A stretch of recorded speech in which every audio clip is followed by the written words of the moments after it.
Hey everybody, welcome to Tolkien Guide YouTube channel. We're very excited today to have Professor Michael Drout here with us, who's going to be releasing The Tower and the Ruin, a book of yours that should be coming out in early December from Norton. And welcome. We're very glad to have you here.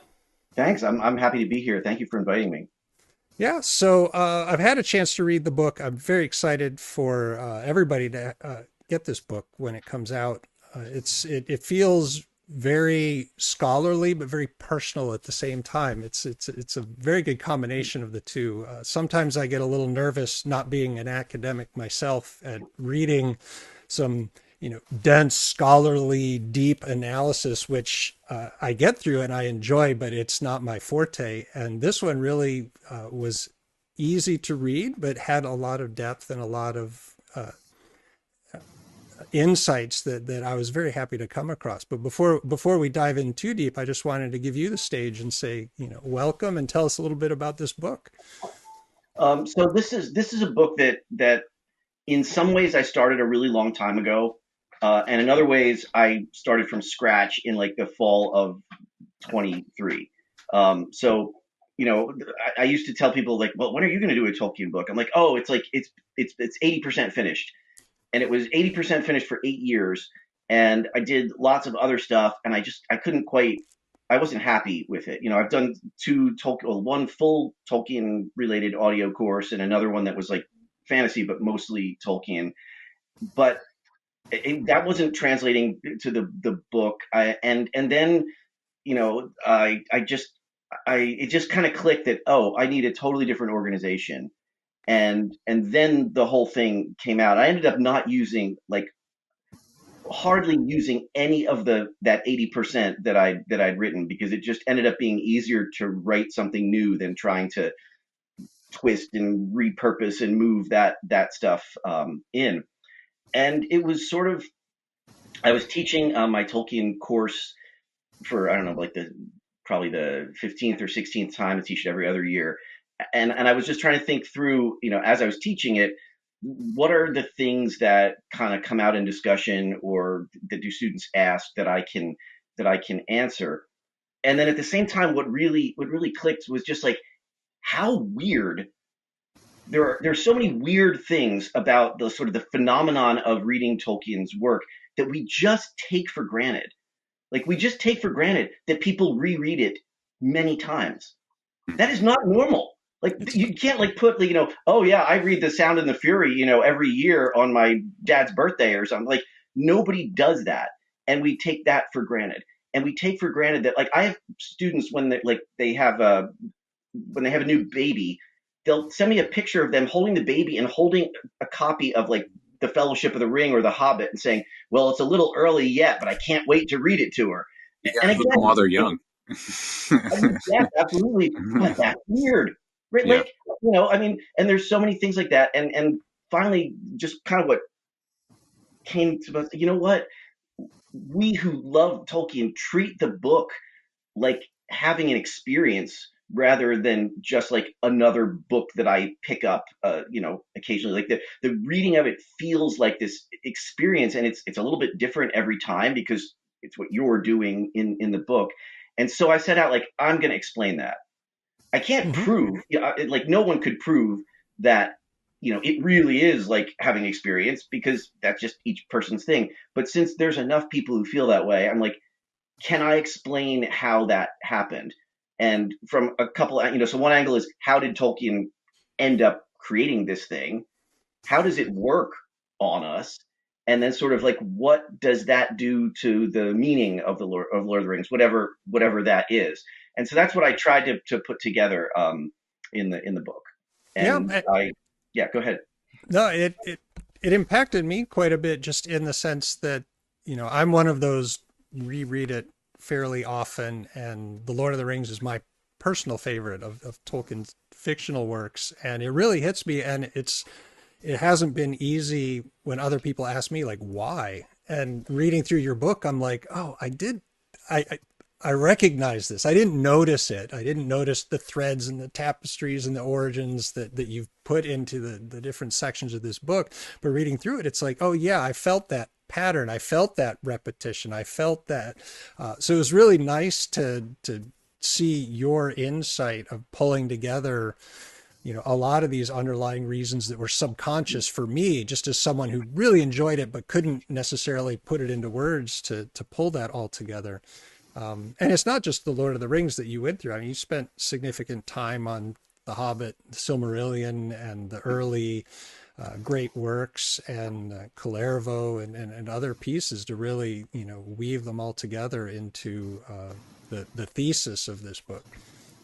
Um, So it just makes me so happy to hear that. And when you said it's a personal book, I think it ended up having to be one because I'm the only person who can explain like how I feel as experiencing it, and it never makes sense to me. I think a lot of scholars and critics they invent this person that they call the average reader, which is really Mhm. them in disguise, right? Because you don't know what the average reader thinks. You know what you think, and then you assume or you project and I'm like I'm just too tired to do that. Like I'll tell you what I think and what I feel, and it still follows the same rules. Like if I'm not convincing, if I don't have good reasons for it, then it's like who cares what you think? And if I have good reasons, meaning that things that either make logical sense or they resonate with someone, then I didn't need to put that whole disguise of the Mhm. average reader, the horizon of expectations. And if I tried to make an argument that like, oh wow, actually, chapter 7 is clearly about lemurs. You just don't know that it's actually about like it was so idiosyncratic that it wouldn't work. So it's obviously like there's some limits to it, and I think that was that's when everything kind of came together. Mhm. I had been trying to do something that was more the sort of schematic Tolkien book, right, where you have a chapter about the biography and then maybe his scholarship at the beginning, usually not, but then you have the Hobbit, a big long chapter in the Lord of the Rings, a Silmarillion bit, short pieces, scholarship, and I mean I don't see the point in doing that since Tom Shippey's already done it better than I could have done it to begin with. So I just tried doing something different. Michael, I listened to you talk about the book, and the parts that I've read, and talking about how we take for granted that people just reread Tolkien, and that's not normal. Usually the response that I tell people is that it's the greatest story ever told. I'm interested to hear your thought, like, because in the book you do talk about, you examine, Tolkien knew he was a Beowulf expert. He was an expert on the Kalevala. He weaved all these things in. Is is the Legendarium, like everything together, Lord of the Rings, Hobbit, Silmarillion, all, is it the greatest story ever told because of how it resonates with people and because it brings in all these other old stories? I don't know if I could say that it's probably the most like personally valued and emotionally powerful literary work of the 20th century. Um, I feel pretty confident on that one. But I don't have a great answer to that. But there's a professor at Harvard, Professor Joseph Harris, who's a great medievalist who'd met Tolkien a couple times Mm-hmm. also, and he has this idea that it's sort of the end of eras. You get a work that somehow pulls all the different pieces of that era together. And his example for is the Canterbury Tales for the end of the High Middle Ages, right? Like Chaucer, it's got every genre, every type of poetry all in one big thing. He thinks Beowulf was that for the sort of the end of the Germanic Anglo-Saxon period. And so it's kind of looking back, and in some ways, it's going to turn out, I think, that Tolkien was that for probably like a combination of 19th and 20th century um, literature. That it was things are changing rapidly. They were when he wrote it. We're going into a video and a film and a new media and all these other things, and it's kind of this pulling everything together. There's Kathy Causey showed that there's that the Lord of the Rings has every, or the combination of the Hobbit, Lord of the Rings, has every known major poetic form in English, except maybe a sonnet. And she even argued that Gollum's fish poem in the Hours actually fits a Petrarchan sonnet if you like Hmm. point at it a little You bit. squid. And Yeah. and so this is and I think that Tolkien himself is a figure kind of looking back and trying to pull all these pieces together. So is it the greatest story? It's like nothing else. That's the other thing about it. You can go find all the antecedent forms, right? You can say, oh well, he took this idea for the Hobbit from the marvelous land of Snurgs, and he took the invented manuscript tradition from Jules Verne or Rider Haggard, and the mix of poetry and prose, romance from William Morris, and all of that. But what he created was something new, and then that set the template for all subsequent fantasy is either imitating Tolkien or trying to get out from under his shadow Mhm. in some way. Um, and some people do it really well, and some people, that you have and I like some of the later books in the Sword of Shannara series, but the Sword of Shannara is a complete ripoff of I mean, it goes match for match, right? I mean, Yep. the only thing that's missing is a volcano, but don't worry, that's in the Chronicles of Thomas Covenant. So you've got all the pieces there, and that tells you something too, right? Like that when everybody goes back to this one work. So I don't know if I could say greatest story, but I think I wanted to try to make the case that it is the without doing surveys or whatever, it's the most meaningful work for just an enormous number of people, and that's again really weird. Who reads appendices? Who writes appendices to literary works, and who reads them? Afterwards. And I mean, I think like I was talking about this last night to some people that the section 3 of Appendix A on Durin's Folk, Mhm. that was one of my favorite things to read once I read the Lord. Like I went back to that all the time with the story of the dwarves and the war of the dwarves and the orcs, um and that's just like a summary of Mhm. it's a historical summary of history that never happened, and yet it rings so deeply true to us. And that's important to me also, because I think that we get caught up in this in the wrong word to use, which is like realism, or it's realistic. But what we really mean is true. That Mhm. the book feels true in in very insight about character and life as a human in the world, and also true that if you found the Lord of the Rings in some other context, you would be very, very tempted to believe that it was an actual chronicle of, so that it was an actual historical text that was coming down to us. And since it has elves and dwarves and dragons and magical things in it, that we can still have that feeling is a really amazing accomplishment.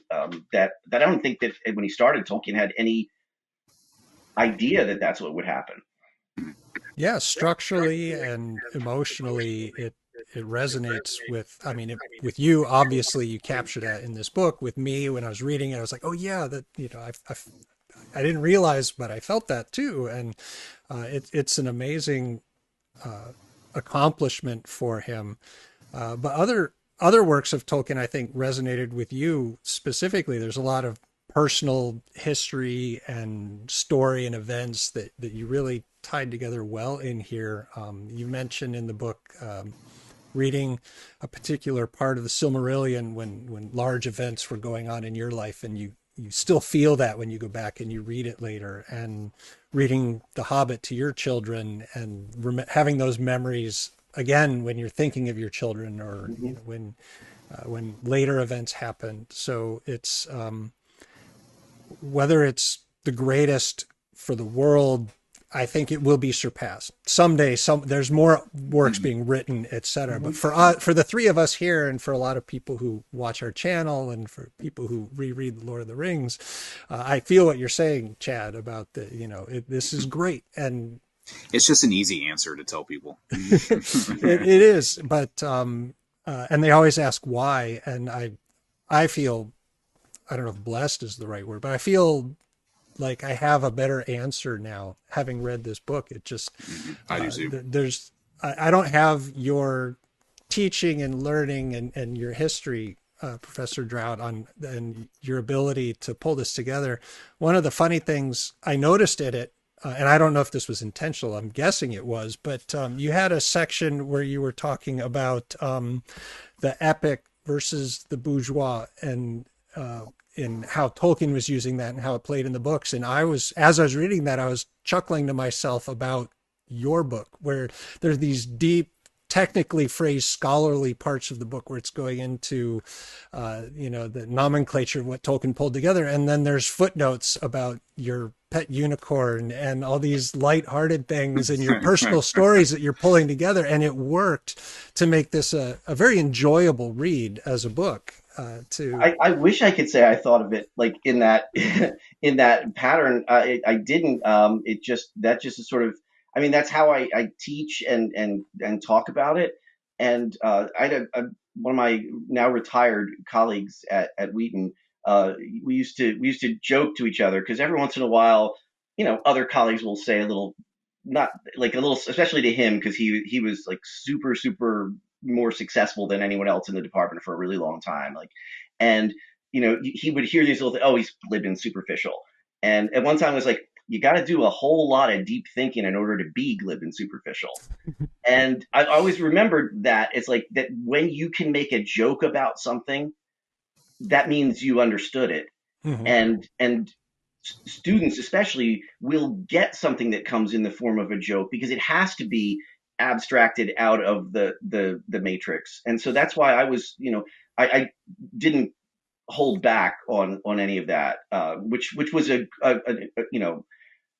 great feeling. Now I've started to get away with it in some actual scholarly articles here and there, but it's tough because your one-liners, they get deleted, and your footnotes just like, I don't know if we need that. But I will say I'm extremely proud that I did a whole article that's basically on one word in line 1314 of Beowulf. And I managed to get a footnote in there where I mentioned the Malawian eye biter, which is a kind of fish. So you can do it occasionally. I really actually was wanted to see if I could get away with having Malawian eye biter. And by the way, it's a real fish. I used to, when I was in grad school, I also ended up managing a pet store in central Missouri, the largest pet store in central Missouri, I might add. And we sold Malawian eye biters. And what I really remember about it is the guy who brought one back to the store, and he said, "This fish killed all my other fish." And I'm like, and how did that happen? Well, it bit their eyes. I'm like, on the tank, it says Malawian eye biter. Well, I didn't think that was real. And yet you bought it. So, I mean, I gave him a refund for the eye biter, but I couldn't, give him a refund for all his other fish. But so, and those kind of like digression things, I have to say I had to cut out some of them because my editor had asked me for a 120,000 word book, and I gave him a 165,000 Mhm. word book, and then we compromised a little bit. But so I'm glad that you felt that worked for you. But that's just I didn't have a plan so much as I really do believe that like the joke is often the best explanation of Mhm. the big idea. Yeah, and not just lighthearted, but also emotional and deeply personal. You wove that into this book really well as well. You want to talk about that a little bit? Honestly, you actually brought me to tears a little bit at the very end of the book. Just, I've known of you. I don't think we've ever met in person, but I've known you in the Tolkien sphere for 20 years at this point. But just it really felt personal to me in getting to know you more as a father and as a teacher, et cetera. And I appreciated that. But it's obviously you've put a lot of yourself into this book. Thanks. I mean, I appreciate that a lot too. I, I, I, I didn't. That was not really a part of the plan either. But it wasn't also that like I wasn't going to resist it. So so to let let the audience understand what we're talking about. Um, we lost our son to a fentanyl overdose in the summer of 22, and I wrote this mostly starting in the fall of 23. And so that's all that was on my mind. And of course, reading Tolkien to him and taking him to conferences and things, or playing Lord of the Rings online. It was not like the most important thing in his life, but it was part of his life. So there was no way I could talk about the this material and not have that there all the time. And it was also a way for me to try to think through a lot of stuff. Like, so what I thought I was writing, and I said this in there. I thought I was writing a book that when I got to the end, I could say, and it was a consolation. And all the other things I've shown you about the experiential nature of it and the patterns and everything, they all can. And then when I got to that point, I actually couldn't write Mm-hmm. what I wanted to write because it wasn't true. It would have worked nicely, but it wasn't true. And I'm glad I resisted that impulse to just like, okay, there's a nice neat bow. And I now understand, like, in a way I don't think I ever did before, what Ernest Hemingway was going on and on about when he kept using the word honest all the time. Especially because as a human being, he wasn't very good on that kind of thing. No. But I think what he meant, and what I think he meant, I now understand, is like have like being able to resist the temptation to make yourself look good when you are using yourself as an example there. And like when I got that, and I'm not like ashamed of anything in the book. It's nothing I think to be like ashamed of, but I Yeah. also had to not make myself be a hero, or be whatever it was. And then it sort of came together, and to me it fit with the Tolkienness of it too. Like, I think Tolkien was an extraordinarily honest writer. I Mm-hmm. don't think he wrote stuff that he didn't believe in. Like, I don't know if he wrote a word that he didn't believe in. And it's shockingly hard because we have social pressure. We want to get things to not upset people, or we want to make an impression. And like, so that's where he's so true to his own invented languages Mm-hmm. that he ends up with both villains with names that begin SA, and have and have an R pretty soon afterwards. And I'm sure every film uh, director, every person who wanted to write a script is like, oh geez, did you have to? Yep. Couldn't he be like Caruman or something like that? Why does that have to be Caruman and Sauron? And that, I think that's like that. It rubbed off, or it's what I tried to do. And the personal aspect of it, especially like with my dad, and with my kids, it was always a part of it. Like I was, I knew about the Lord of the Rings because my dad read it to me when I was 6 or 7 years old. And I read it to my kids, like, actually probably sooner than they could understand. I'm pretty sure, when my daughter was 4 and I read this all to her, she didn't get a lot out of it. She got much Mm-hmm. more out of it when she was 7. Um, so yeah, those were like the personal aspect was challenging to do, but it just sort of had to happen.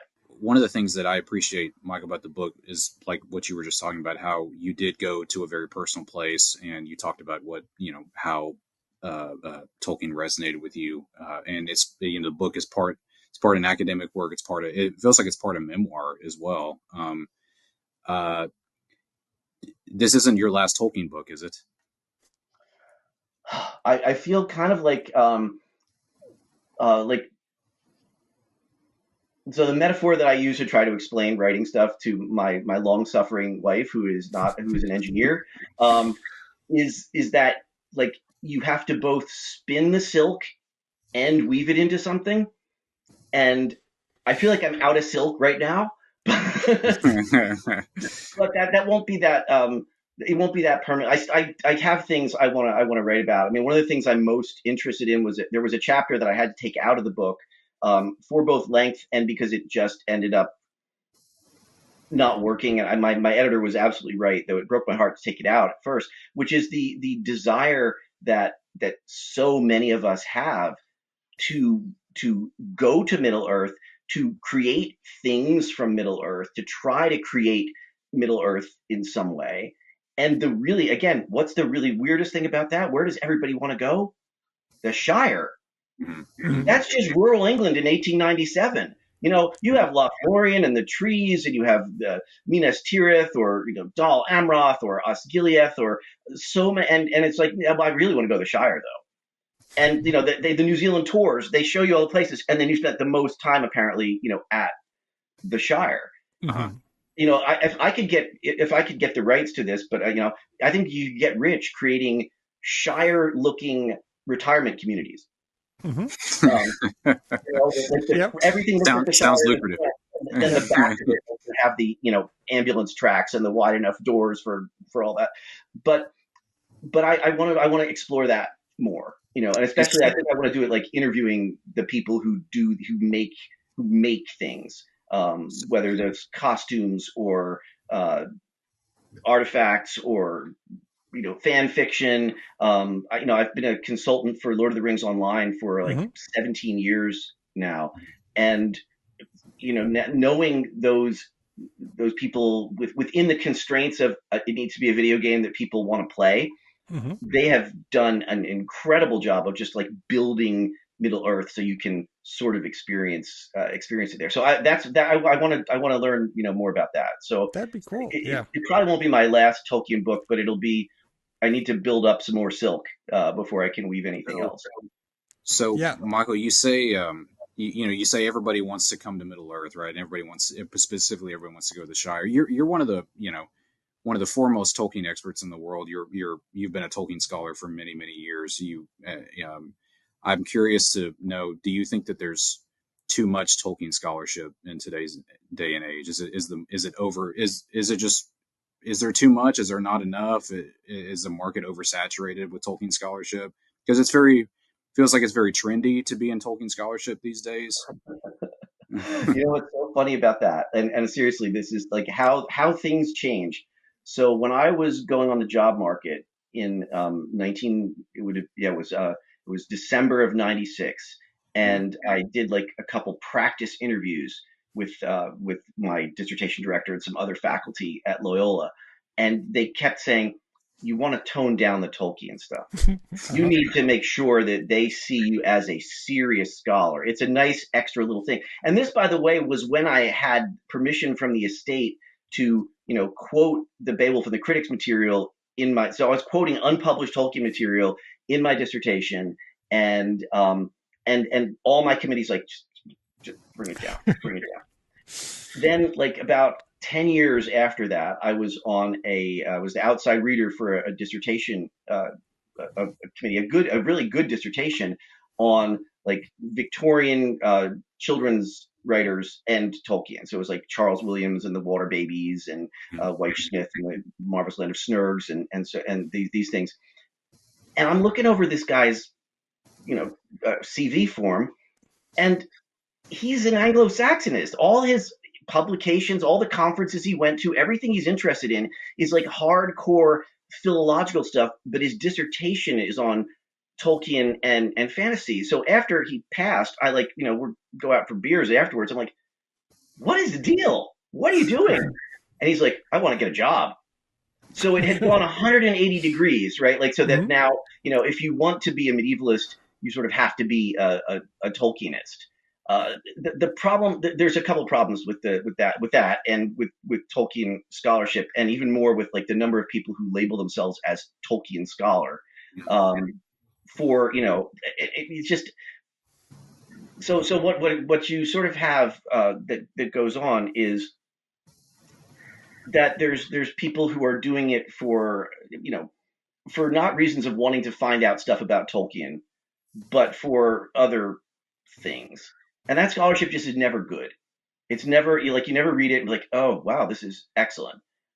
There's another phenomenon too that also makes me go completely mental, which is that someone from, like, some other discipline, or other specialty will walk into Tolkien studies with the attitude that I sort of had, but not as bad, in like 1994, which was, well, I'm sure no one has really treated, this stuff in a rigorously literary scholar fashion.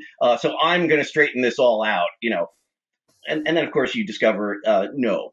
I mean, like, I'll give myself credit for that. Like, I read Chom Shippey's The Road to Middle Earth. I'm like, okay, I have a lot to learn, not a lot to teach or to tell at this point. And so you kind of, that happens, like, I've been editing Tolkien studies for over 20 years, and not a semester goes by where we don't get an article like that from someone with a very fancy letterhead, very fancy, place that they're employed, that has clearly not read a single piece of scholarship because they're repeating the same idea.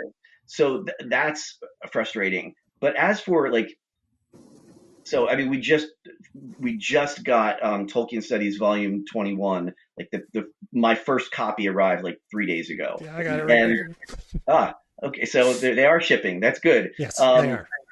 And you know what? There's a bunch of good articles in that, and we are actually, like, about to close Tolkien Studies 22 because we have enough, articles Hmm. for it, and I find things that teach me new things. They're innovative. They're not just like beating the same dead horses. So I don't know that there's too much. I just like to see it done well. Hmm. The resources are there now. So, when we started, there wasn't a comprehensive bibliography. Hmm. So you didn't even know what anyone had done Yeah. before. My student and I spent an entire summer just like reading Tolkien articles and writing one paragraph summaries of them to try to figure out, like, what's been done, just what had Hmm. been done from 80 to 2000. And so, the resources are there, and it's interesting. It's really good. Like, there, certainly, like, Tom Shippey and Verlin Flieger and Doug Anderson and Carl Hostetter, like, they've Christine Larson, they've just consistently, Wayne Hammond and Christina Scull, they've, like, consistently produced insights, which is all you can really ask for. Is like, did I read this and now I think something different, or I noticed some, I always thought that that's why Verlin Flieger is such a genius writer, because she would, you'd read her books and you're like, well, yeah, duh. Well, that's obvious. Well, of course. And then you think, oh, wait, nobody ever mentioned this or this Hmm. or this. Hmm. Tom Hillman has his book, that I quoted a lot, Pity, Power, and Tolkien's Ring, Great book. feels the same way to me. Like, how did I never notice this before? Hmm. And, whether it's patterns or references. So no, I don't think there's too much. I think that that people think that working on Tolkien is an easy ticket um, to notoriety or attention, uh, and in fact, it isn't, because it's so crowded. There's so many people trying to get, Right. the attention, and then they get frustrated when something that to anyone who's even been paying attention for a little while is pretty obvious. Or they'll say, like, something that's just that you just have to roll your eyes. Like, my favorite is, well, the problem with the Lord of the Rings, of course, is that everything's just black and white, and all the good guys are perfectly good, and all the bad guys are perfectly bad. Yeah, I've seen people And say that. I'm like, we didn't read the same book.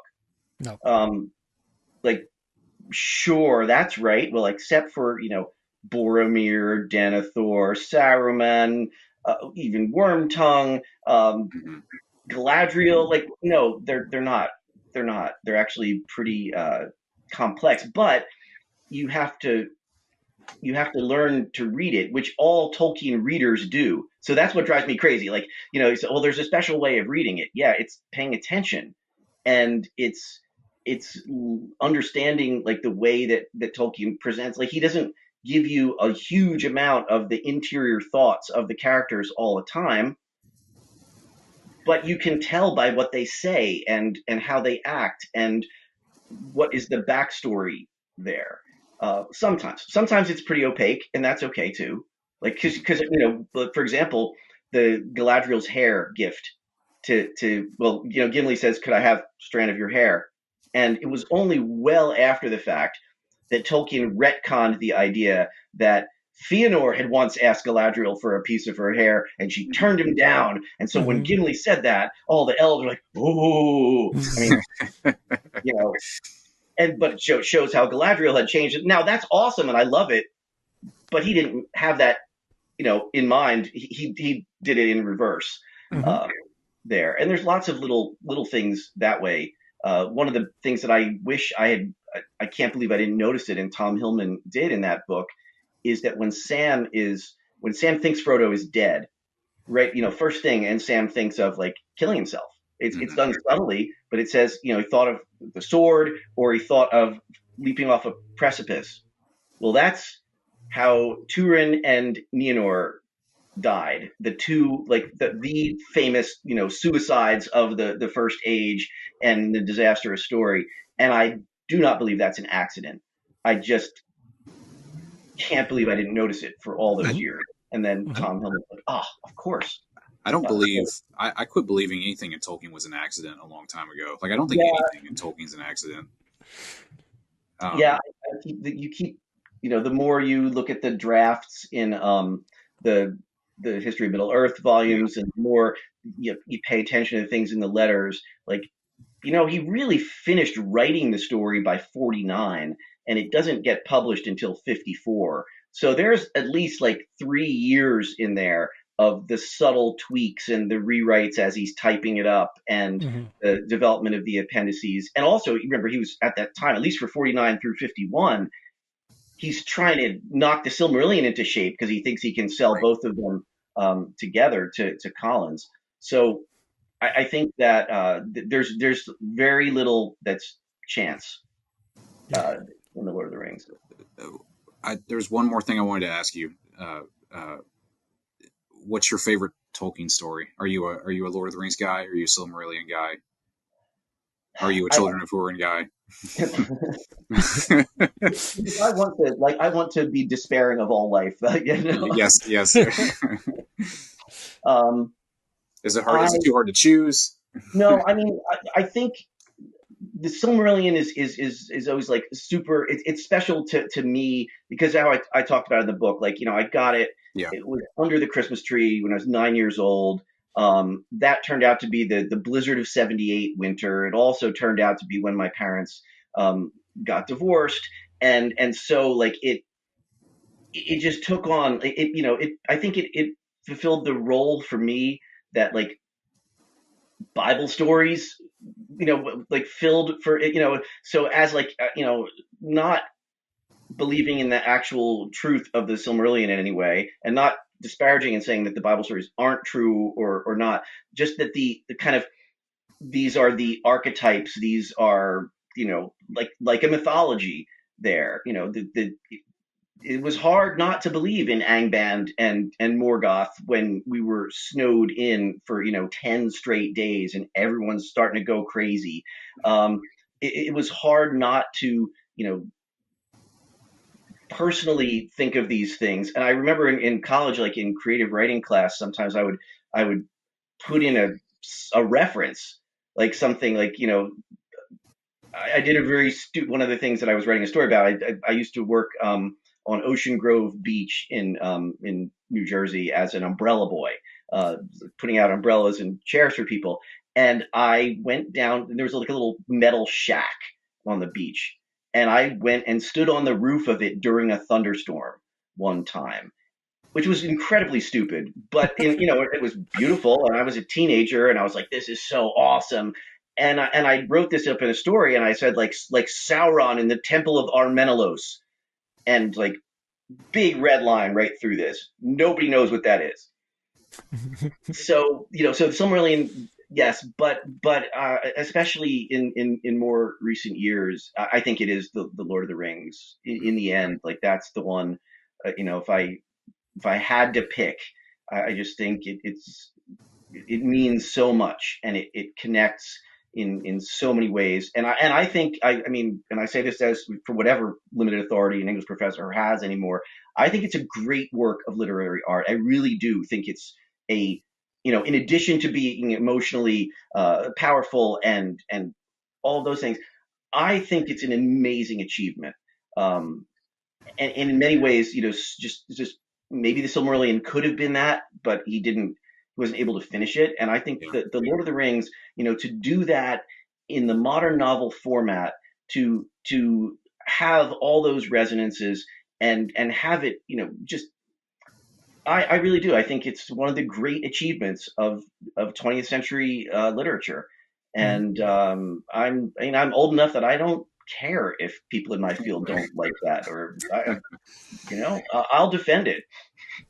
Absolutely. Yeah, I've for me it feels like he didn't intend the Lord of the Rings to be the apex of this pyramid of mythology and stories and everything. It ended up that way because it's what he published and he wasn't able to finish everything Mhm. else. But the Silmarillion is for my reading of the Lord of the Rings, it is that lattice, the framework and the deep history and the ruins and the leaf mold that make the Lord of the Rings resonate so Mhm. much more, even though I didn't read it until years after I read the Lord of the Rings, etc. But it ties together the Silmarillion in ways that I think he hoped to do in his later life after he had published the Lord of the Rings. He Mhm. wanted the Silmarillion to then be on top of that, and unfortunately, we ran out of time for him to be able Well, to I finish that. also have there's a lot of arguments, starting with Humphrey Carpenter, about why didn't he finish it? Why couldn't he finish it? He had, from 54 to like 70, let's say not 73 because he was sick towards the end, but like 72. Mm-hmm. That's a lot of time. That's as much time almost as he, had to write the Lord of the Rings. And Yeah. I think the answer is not Humphrey Carpenter's thing of like, well, he spent too much time doing crossword puzzles and reading detective novels, and not the more positive side of that. Like he didn't neglect his teaching. Like even after he retired, he was still involved in stuff, and all that might be true. But I think in the end, what daunted him is he realized that what people wanted was another Lord of the Rings, meaning a novel at that pace, Mm-hmm. at that level of focus.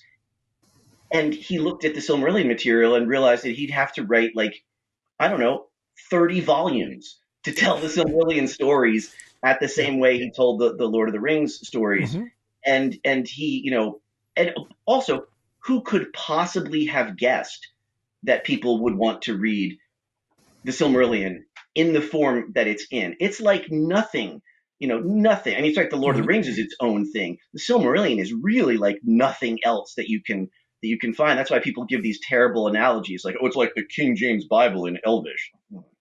Um, a telephone directory in Elvish is the other thing that. Well, it's its own thing. It's not even like you really can't even say it's like, oh well, if Edith Hamilton's Greek mythology was written about Middle Earth, because it doesn't work that way either. And the thing I thought that he, I always kept saying, well, what he should have done is said these are translations from the Elvish by BB, put an academic frame around it of Bilbo's in Rivendell and he's finding out all this stuff like he did for the Adventures of Tom Bombadil. And I always kept going, I don't know why he didn't do that. And then, I read Christopher Tolkien. It's either Christopher Tolkien's intro to the Silmarillion or his intro to the Book of Lost Tales. And Christopher basically says, yeah, he said he didn't want to do that. Like, or, Mm-hmm. he actually explicitly rejected doing that idea. So there was something else. I don't think we actually, Christopher really beat himself up a lot, and I know this like from a letter that he wrote to me a long time ago. That he really beat himself up over the way he did the published Silmarillion. Mm-hmm. And he, in the end, thought it was wrong. And I think his dad would be very proud, actually, Mm-hmm. of what he put together for the Silmarillion and how he made it work. But I don't think that Tolkien himself had a perfectly clear idea of what he wanted the Silmarillion to be, because I think he really wanted those giant long poems as a part of it also. Yeah, And you couldn't have gotten away with that in 1954. Like, nobody would have bought it. It would have sank without a trace.